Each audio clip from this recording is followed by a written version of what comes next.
2024 चुनाव से पहले केंद्र सरकार के खिलाफ दिल्ली में एक बार फिर आंदोलन की तैयारियों के मद्देनजर भारतीय किसान यूनियन के राष्ट्रीय उपाध्यक्ष बलराम सिंह लंबरदार अयोध्या पहुंचे।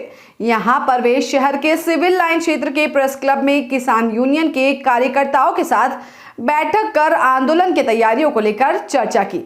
इस दौरान उन्होंने अयोध्या से ऐलान करते हुए कहा कि 2024 चुनाव से पहले दिल्ली में केंद्र सरकार के खिलाफ आंदोलन की तैयारियां जारी है। वहीं बलराम सिंह लंबरदार ने कहा कि यह किसानों की सरकार नहीं, यह पूंजीपतियों की सरकार है।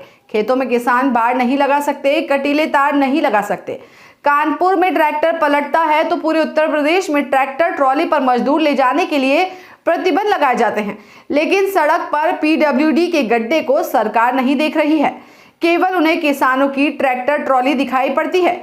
उन्होंने कहा किसान अपने खेत पर अपने सामान को, अपने मजदूरों को कैसे ले जाएगा? किसान का सब कुछ ट्रैक्टर ट्रॉली ही है।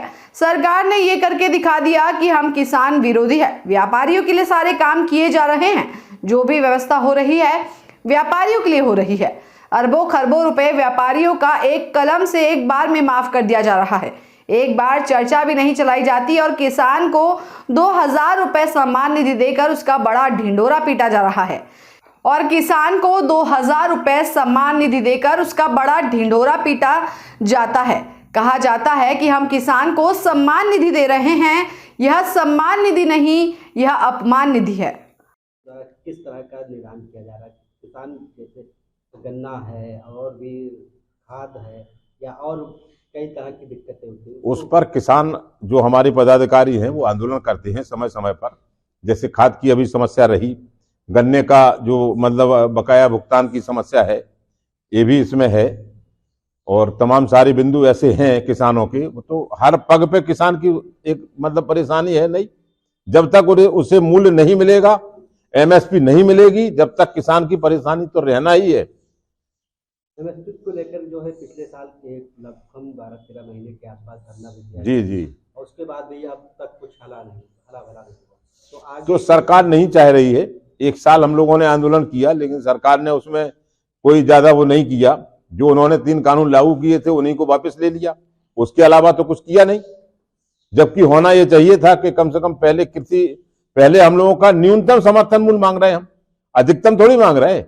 होना तो चाहिए अधिकतम, लेकिन न्यूनतम भी नहीं देने को तैयार है सरकार।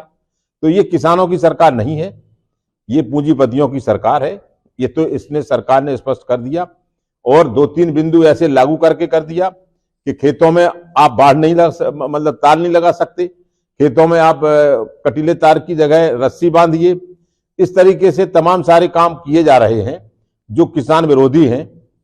ट्रैक्टर अगर एक कानपुर में एक्सीडेंट हो जाता है, ट्रैक्टर पलट जाता है, पीडब्ल्यूडी के गड्ढों को नहीं देखा जाता है कि इसने रोड सही नहीं बनाया।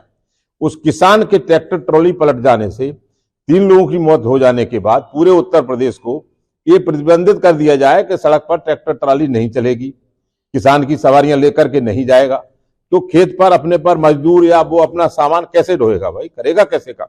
उसका तो वही सब कुछ है, ट्रैक्टर ट्रॉली ही। तो ये सरकार ने दिखा दिया कि हम सरकार मतलब किसान विरोधी हैं, और व्यापारियों के लिए सारे काम किए जा रहे हैं। जो भी व्यवस्था हो रही व्यापारियों के लिए हो रही। अरबों खरबों रुपया व्यापारियों का एक कलम से एक बार में माफ कर दिया जाता, एक बार चर्चा भी नहीं चलाई जाती कि मतलब इतना रुपया हमने माफ कर दिया। और यहाँ किसान को 2000 रुपया सम्मान निधि, जो 17 पैसे कुछ ऐसे पड़ते हैं एक दिन का, उसको बड़ा ढिढोरा पीट करके ये कहा जाता किसान को हम सम्मान निधि दे रहे। वो सम्मान निधि नहीं है, वो अपमान निधि है किसान की। 2000 रुपए 4 महीने में दे दो किसी को, उसका क्या हो जाएगा भाई? कुछ नहीं होगा, नमक नहीं आ सकता 4 महीने का उसमें तो वैसे में। तो ये परिस्थितियां हैं। किसान को जो 2 रुपया दिया जाता उसका बड़ा मतलब ढिढोरा पीटा जाता। व्यापारियों को पता चला 20-20 हजार करोड़, 15-15 हजार करोड़ रुपया माफ कर